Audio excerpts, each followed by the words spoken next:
and thinking, how's this guy going to be as a father? Is he going to be slow to anger? Is he going to have a love for the Lord? Is he going to be a spiritual leader? And also not just putting this list high up there for all the guys, but understanding that whatever you hold that guy to, you need to be also looking for in yourself. Wow, well, I was impressed with his character from the first time I met him. And he just has such a heart for the Lord and for ministry. And so I was very impressed by him, right off.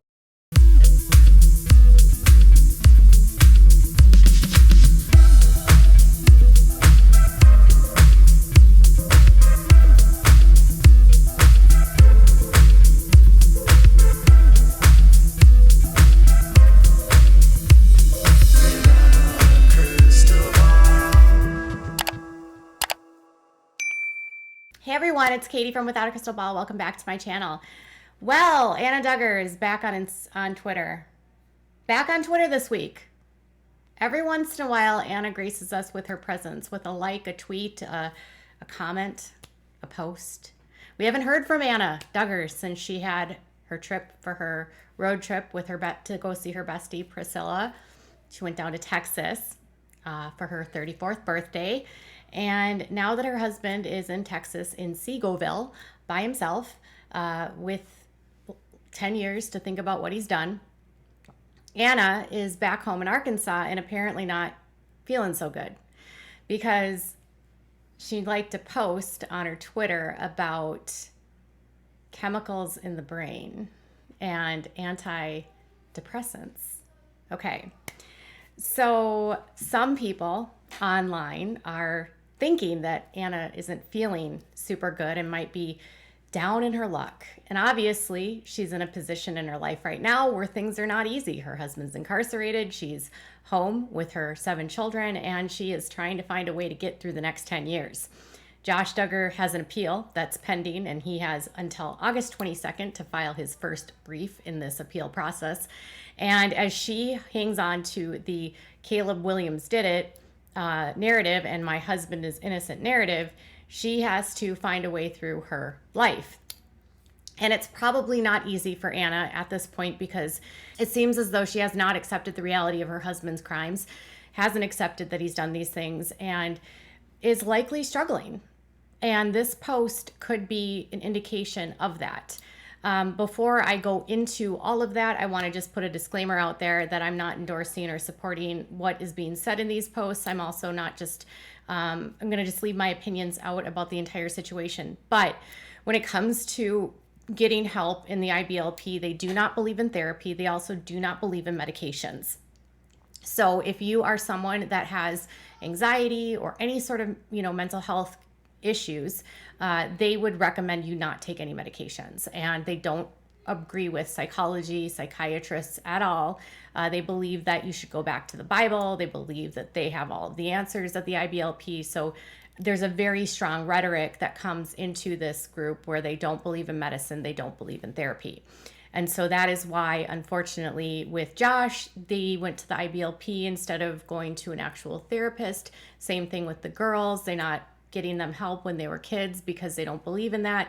It's ingrained in them in the IBLP to not trust doctors and to not trust psychologists to help you through tough times. So this is the post that she liked, and it's of Tucker Carlson from Fox News, and it says, "Drugs aren't the answer to every human problem.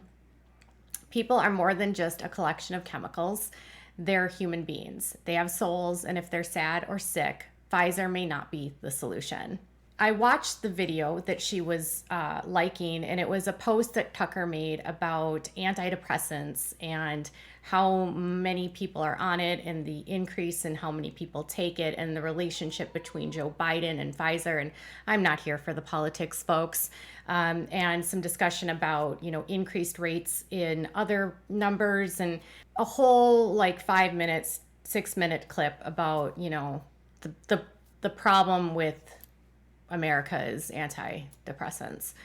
And as someone that takes them, I will say they've been a game changer for me. Everyone else has their own journey.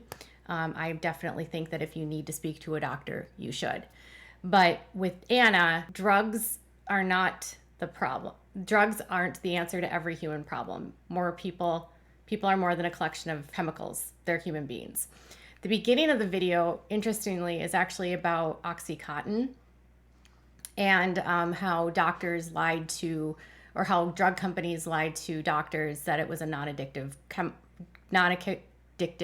medication for pain. Obviously, we know now it's very addictive, and people got very addicted to this, to the opioid. And so Tucker was kind of trying to parlay the two between antidepressants and opioids. And him not liking these as antidepressants is something he's spoken about for years. So that's his opinion, okay?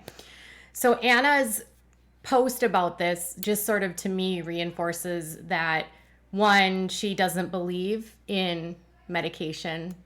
Two, I'm not sure if her liking this post has to do with the part about the opioids aspect, or if it has to do about the antidepressants. There's also Pfizer when it comes to COVID. So there's that whole aspect, and generally the Duggars are not into any of that kind of stuff. So I'm not sure what it means. People online were assuming that it means that she might be depressed.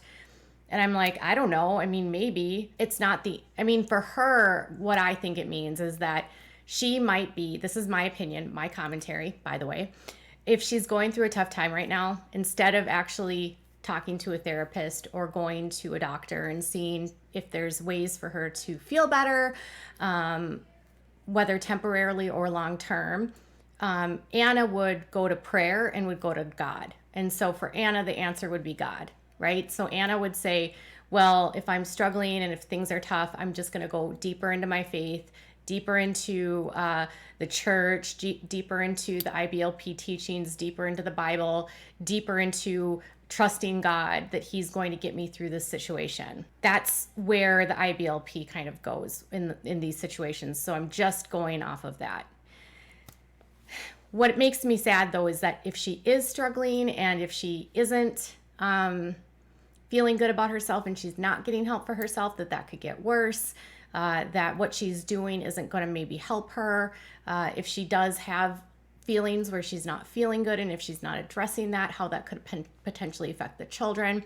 And that also makes me concerned about, like, what would she be doing if, say, the kids were to end up in a situation like this? Like, how would she handle it? Would she not take them to the doctor? Would she not handle it with psychologists and therapists? I mean, it makes me concerned that maybe even the kids wouldn't get the care because she doesn't believe in it. But that's the problem with this cult, is that they make them so afraid of every aspect of the real world that they think that going to the doctor is bad. You know, why? Bill Gothard wanted people to believe doctors were bad because he wanted you to believe that he had all the answers and he was the doctor, and he had medical books written about what things can be cured and how they can be cured, and clinics on health. And, you know, he had a doctor that wrote curriculum about, bitterness causing cancer, and, rebellion causing gallstones. So it always went back to you just need to pray more, you just need to follow these rules, you just need to do this. And then he would write these letters where he would talk about miraculous healings of people, like, well, this person was dealing with bitterness and they couldn't walk for 6 years, and then suddenly they took the anger resolution seminar and they were walking. I mean, that's the kind of stuff that's in the seminars, and it's false. It reminds me of a lot of the fake healers that are like, they go on TV and they're like, she has X, Y, and Z, and then suddenly she walks up and gets out of her wheelchair. And then you find out that whole person never had a problem to begin with. It was a whole setup and staged by the preacher, whoever's doing it. Yeah. So, Bill thought he was kind of a master healer. And so, unfortunately, that's kind of the mindset that these people are involved in. So another interesting point here is that she says, I'm Christian, I'm happily married to Josh Duggar, and we have 7 wonderful children. And she still has her address listed in Arkansas. And what's funny is that she has her email address, or she has a website for them that hasn't been active in years, linking to their ja20.com. That website has been archived for years, and it's still in her profile as her actual website. Now, another thing I wanted to talk to you about is she has been losing followers. I noticed when I was looking at her social blade or at her Instagram, she was at 1 million right before the sentencing, and she is now down to 996,000. So some people are starting to lose their patience and support of Anna, although it's marginal. It's very minimal, the number of people and followers that she's lost. The Duggars as well have also been declining in the followers. They actually just dipped down on Facebook, and they've been steadily losing followers on their Instagram. They went from 1.3 million followers to 1.2 million followers this week, and their Facebook page has steadily been losing followers as well. They're down to like 922,000 or something like that. So some people are starting to unfollow them, not being super interested in them, don't want to hear about them, don't want to deal with them. They're done. They think like, Josh Duggar's away. You guys have ruined your reputation. I don't want to deal with you. And then there's still a group of people that care about them and want to know what's going on with them and want to follow the story. So as always, we will always cover the Duggars here and keep you abreast of all the shenanigans that happen in this family. And Anna Duggar's return to social media, again, is about her not about medication and not being the answer for depression. What are your thoughts on that? Tell me your thoughts in the comments below. Bye, guys.